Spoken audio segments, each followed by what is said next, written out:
अस्सलाम वालेकुम व्यूवर्स। पिछली वीडियो में हमने सीखा था पीएचपी के वेरिएबल्स के बारे में।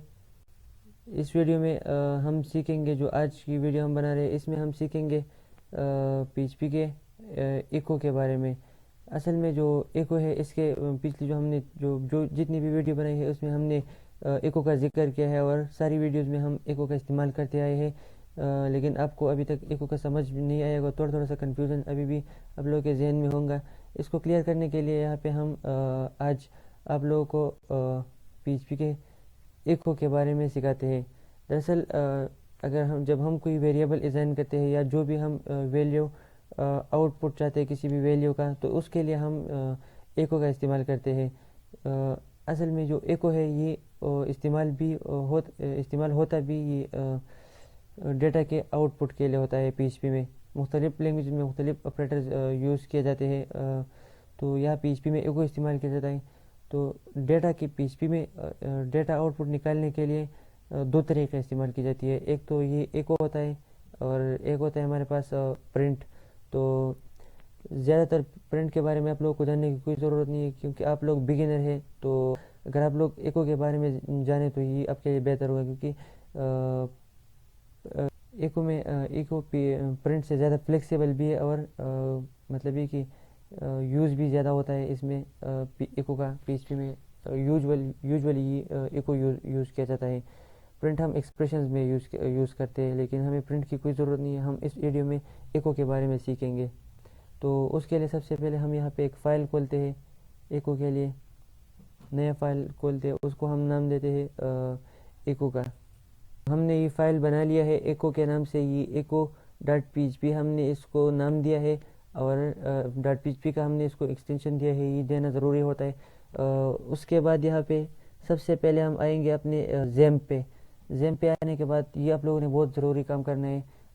आप लोगों ने पहले अपाची को ऑन करना है और फिर उसके बाद माइस्क्वेल को ऑन करना होता है। इसके बगैर हम पीएचपी में कोई भी अपना कोई कोड रन नहीं कर सकते। इसमें हमें एरर दिखाता है, तो ये ग्रीन हुआ होगा अभी तक। तो मैं शुरू करता हूँ इको के बारे में। तो इको जो है ये हम ब्रैकेट में भी लिख सकते हैं और ब्रैकेट के बगैर भी लिख सकते हैं। उसका मतलब उसका एग्जांपल हम यहाँ पे मैं आप लोगों को समझाता हूँ। सबसे पहले हम पीएचपी का सिंटेक्स को लेंगे यहाँ पे। अच्छा, ये पीएचपी का हमारे पास सिंटेक्स खुल गया है। तो 3-4 दफ़ा एंटर करने के बाद मैं यहाँ पे लिखता हूँ इको इको में लिखता हूँ ये इको का एग्जांपल मैं ले रहा हूँ यहाँ पे। सबसे पहले मैं यहाँ पे ये लिखना चाहता हूँ, ये आप लोग भी लिख के कि। तो इसके लिए यहाँ पे हम शुरू करते हैं। इको का हम एग्जांपल लेते हैं यहाँ पे हम इको का एग्जांपल लेते हैं। अब मैं चाहता हूँ कि मुझे इसका आउटपुट मिल जाए इस डेटा का। यहाँ पे मैंने इको में एक डेटा दिया है। इस डेटा का मैं एक वो चाहता हूँ, आउटपुट चाहता हूँ। तो इसके लिए मैंने यहाँ पे इको लिखा। फिर उसके लिए मैंने यहाँ पे डबल कोट्स डाले। डबल कोट्स डालना बहुत ज़रूरी होता है इस इको में। इको कुछ केसेस में मैं भी समझाता हूँ आप लोगों को। तो उसके बाद मैंने इसके अंदर एक डेटा इनपुट डाला इसमें डेटा। और फिर उसके बाद मैंने इसके आखिर में एक सेमीकोलन लगाया, ये सेमीकोलन मैंने आखिर में लगाया। इसके बाद मैंने इसको वो कंट्रोल प्लस इस दबाकर सेव करता हूँ। तो सेव करने के बाद यहाँ पे मैं ब्राउज़र में आता हूँ। ब्राउज़र में आने के बाद मैं यहाँ पे लिखता हूँ लोकल होस्ट लिखने के बाद मैं इसको एंटर करता हूँ। जेम मैंने खोला हुआ है, अगर आप लोगों ने नहीं खोला तो आप लोगों ने इसमें अपाची और माइस्क्वेल ऑन करने हैं, वरना उसके बगैर ये लोकल होस्ट काम नहीं करेगा। तो यहाँ पे हमारे पास जो हमारा ये फोल्डर का नाम हमने यहाँ पे रखा था और पीएचपी सीरीज़। तो और पीएचपी सीरीज़ में यहाँ पे मैंने जो फाइल नया खोला है उसका नाम है इको डॉट पीएचपी। इसको मैंने खोलना है। इसको खोलने के बाद अगर इसमें कोई एरर हुआ, इसमें कोई एरर नहीं है, हमारे पास ये वैल्यू आ गई है, मेरे पास ये वैल्यू का आउटपुट हमारे पास आया। यहाँ पे हमने क्या किया, यहाँ पे हमने सीधा इको डाला। फिर उसके बाद डबल कोट्स डाले। डबल कोट्स डालने के बाद हमने उसके अंदर ये डेटा डाला, इनपुट डाला। अभी हमारे पास ये इनपुट है। फिर उसके बाद हमने एक सेमीकोलन डाला। सेमीकोलन डालने के बाद यहाँ पे हम ब्राउज़र में आए। जब इसको ब्राउज़ किया तो ये हमारे पास इस डेटा का आउटपुट हमें मिल गया। तो यहाँ पे ये आउटपुट असल में हमारे पास ये इनपुट डेटा था, हम इस इनपुट डेटा का आउटपुट चाहते थे, तो हमने एको का इस्तेमाल किया ताकि हमें इस डेटा का आउटपुट भी मिल सके। तो यहाँ पे हमने इसको एको दिया इस इनपुट को, तो ये हमारे पास यहाँ पे इसका आउटपुट आ गया। तो ये एको जो है ये हम इस तरह भी इस्तेमाल कर सकते हैं कि हमें कोई टेक्स्ट चाहिए कोडिंग में, जिसे हम बाहर जो हमें जिसका हमें आउटपुट भी मिले। तो और हम इस एको में मुख्तलिफ अपनी वेरिएबल्स भी आउटपुट करा सकते हैं। उसका हम यहाँ पे एक एग्जांपल लेते हैं। यहाँ पे फर्ज करें मैं एक वेरिएबल डालता हूँ। वेरिएबल डालने के लिए मैं सबसे पहले यहाँ पे डॉलर साइन लगाता हूँ। डॉलर साइन लगाने के बाद मैं इस वेरिएबल को नाम देता हूँ डॉलर नम नहीं, डॉलर इन देता हूँ मैं इसको। शिफ्ट इन नहीं बल्कि छोटा इन में इसको देता हूँ, स्मॉल इन। ये डॉलर मैंने लगाया, फिर उसके बाद इस वेरिएबल को नाम दिया। पिछली वीडियो में हमने समझाया था आपको, तो आपको समझ आया होगा कि मैंने क्या किया है। तो इसके बाद आपने इसमें इज इक्वल टू का निशान लगाना है। इक्वल का निशान लगाने के बाद आपने यहाँ पे वैल्यू देनी है। मैंने इस वेरिएबल को मैंने वैल्यू देनी है 5 की वैल्यू मैंने दी है इस वेरिएबल को। फिर मैं एंटर करता हूँ, यहाँ पे एक और वेरिएबल खोलता हूँ। डॉलर मैंने साइन लगाया, फिर उसके बाद डॉलर बी लगाता हूँ मैं यहाँ पे। बी लगाने के बाद मैं यहाँ पे इक्वल का निशान लगाता हूँ। इक्वल लगाने के बाद मैं इसको वैल्यू देता हूँ इस डॉलर को। इसको मैं फर्स्ट करें 10 की वैल्यू देता हूँ। अब यहाँ पे आके मैं इस तरह अब मैं ये हमारे पास सिर्फ डेटा है, ये अभी इनपुट है। हम चाहते हैं कि हमें इसका कोई आउटपुट मिले। उसके लिए हम यहाँ पे कंडीशन बनाएंगे नीचे एको में हम एको लिख लेंगे इसका आउटपुट निकालने के लिए। फिर इसके अंदर हम ये जो न्यूमेरिकल वैल्यू हमारे पास होती है, अगर हम ये कोट के बगैर भी लिखते तो ये हमारे लिए कोई मसला नहीं होता इससे। इसलिए यहाँ पे मैं कोट के बगैर, कोट्स के डबल कोट्स डालने के बगैर यहाँ पे मैं ये वैल्यूज़ लिखता हूँ। तो इसके लिए मैं ये करूँगा कि डॉलर मैं चाहता हूँ कि कंडीशन सेट करना चाहता हूँ। यहाँ पे मैं डालता हूँ कि डॉलर इन, मुझे वैल्यू चाहिए dollar in plus dollar B की। मैं चाहता हूँ कि यहाँ पे मुझे वैल्यू मिले, मुझे सम मिल जाए डॉलर इन और डॉलर बी के। ये दोनों वेरिएबल है, मैं चाहता हूँ कि मुझे इन दोनों की सम मिल जाए। तो इसके लिए यहाँ पे मैंने एको लगाया और फिर यहाँ पे मैंने कंडीशन सेट किया कि dollar in plus dollar B. ये हमारे पास इनपुट है। अभी तक ये सब कुछ हमारे पास इनपुट है। तो इसके लिए यहाँ पे मैं इसे कंट्रोल प्लस इस करके यहाँ पे ये पे सब कुछ मैंने कर लिया, सेव किया मैंने। तो अब मैं ब्राउज़र में आके इसको रिफ़्रेश करता हूँ। रिफ़्रेश करने के बाद ये यहाँ पे हमारे पास वैल्यू आ गई 15।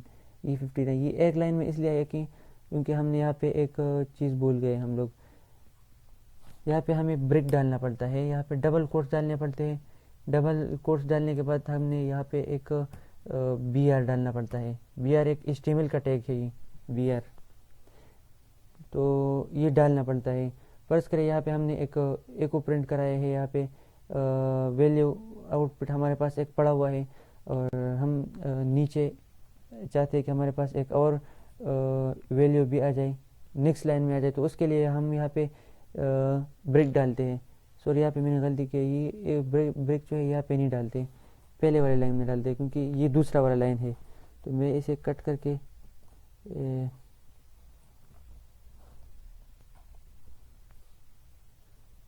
इसको मैं कट करके यहाँ पे पेस्ट करता हूँ।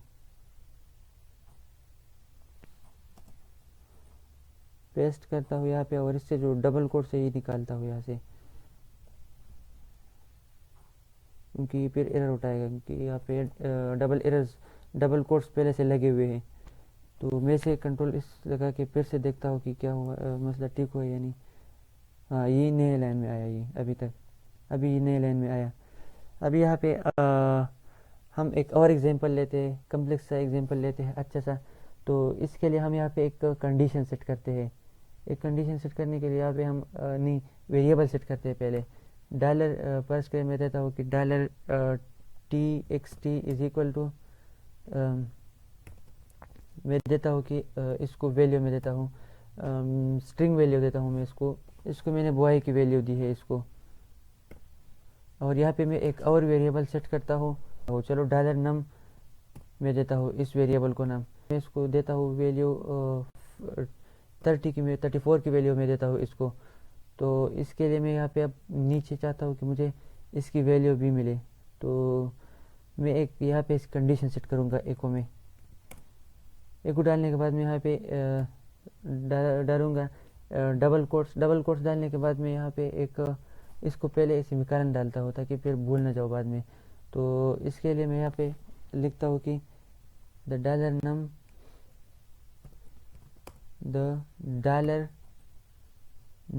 ये डॉलर TXT, ये हमने यहाँ पे डाला वेरिएबल। इन यहाँ पे मैं लिखता हूँ इन द रूम। यहाँ पे मैंने एक कंडीशन सेट किया है। अब मैं चाहता हूँ कि मुझे इसकी वैल्यू मिल जाए, यहाँ पे आउटपुट मिल जाए। तो यहाँ पे मैं एक ब्रेक भी डालूंगा क्योंकि ये नए लाइन में है, ताकि ये नए लाइन में आ जाए। BR डालता हूँ मैं इसके लिए। सेव करने के बाद मैं इसे यहाँ पे रिफ्रेश करता हूँ, तो यहाँ पे एक लाइन में आया। गलती से ये ब्रेक जो है ये मैंने एक आखिरी वाली लाइन में लगाया। Ctrl+X, ये मुझे ये इस वाली लाइन में लगाना चाहिए था, ये यहाँ पे Ctrl+V, और इसको डबल कोट्स में डालता हूँ। ये डबल कोट्स में डालना बहुत ज़रूरी होता है। Ctrl+S। तो यहाँ पे एरर आया, ये कौन सा एरर है? ये $BR, यहाँ पे मैं इसको डालता हूँ और ये वाला ख़त्म करता हूँ। देखते हैं कि इससे मसला हल होता है या नहीं। तो चलो, हाँ अब मसला हल हो गया। हमारे पास ये आंसर आया कि द 34 बॉयज़ इन द, यहाँ पे मैं एक चीज़ डालता हूँ, there are $some $text in the room. यहाँ पे हमारे पास आंसर आया, आउटपुट में हमारे पास आया द 34, सॉरी इसको रिफ्रेश करना पड़ता है, सेव मैंने नहीं किया गलती से। सेव करने के बाद मैं यहाँ पे इसको रिफ्रेश करता हूँ। रिफ्रेश करने पर हमारे पास ये वैल्यू आई, आउटपुट आया हमारे पास, there are 34 boys in the room. ये कैसे हुआ यहाँ पे मैं समझाता हूँ आपको। सबसे पहले मैंने वेरिएबल सेट किया। सबसे पहला वेरिएबल जो मैंने डाला, डॉलर टेक्स्ट वेरिएबल डाला। डॉलर टेक्स्ट वेरिएबल डालने के बाद मैंने यहाँ पे दिया डॉलर बॉय, इसको मैंने डॉलर टेक्स्ट को मैंने वैल्यू दी बॉय, और डॉलर नम, ये डॉलर नम है। इसी आखिर में डॉलर, ये जो 34 है, ये मैंने डॉलर नम की वैल्यू असाइन की है, तो वेरिएबल की। तो ये दोनों वेरिएबल मतलब ही कि मैंने यहाँ पे लिखा डियर, यहाँ पे जब मैंने लिखा कि डियर आर लिखने के बाद मैंने यहाँ पे लिखा डॉलर नम, मतलब है कि डियर आर 34, मतलब है कि डॉलर नम की वैल्यू हमारे पास 34 है। तो मैंने कहा डियर आर 34, इसका मतलब ये है डियर आर 34, कामा डालने के बाद मैंने लिखा there are 34 boys. Dollar text का हमारे पास क्या वैल्यू है, बॉय है। तो मैं यहाँ पे लिखता हूँ कि dollar 34, there are 34 boys in the room. इसका हमारे पास ये आंसर आया, there are 34 boys in the room. तो इसका प्रैक्टिस करें, बार बार प्रैक्टिस करें, फिर प्रैक्टिस करने से ये भूलेगा नहीं। फिर एक मैं यहाँ पे चंद एग्जांपल लिखता हूँ। यहाँ पे टुडे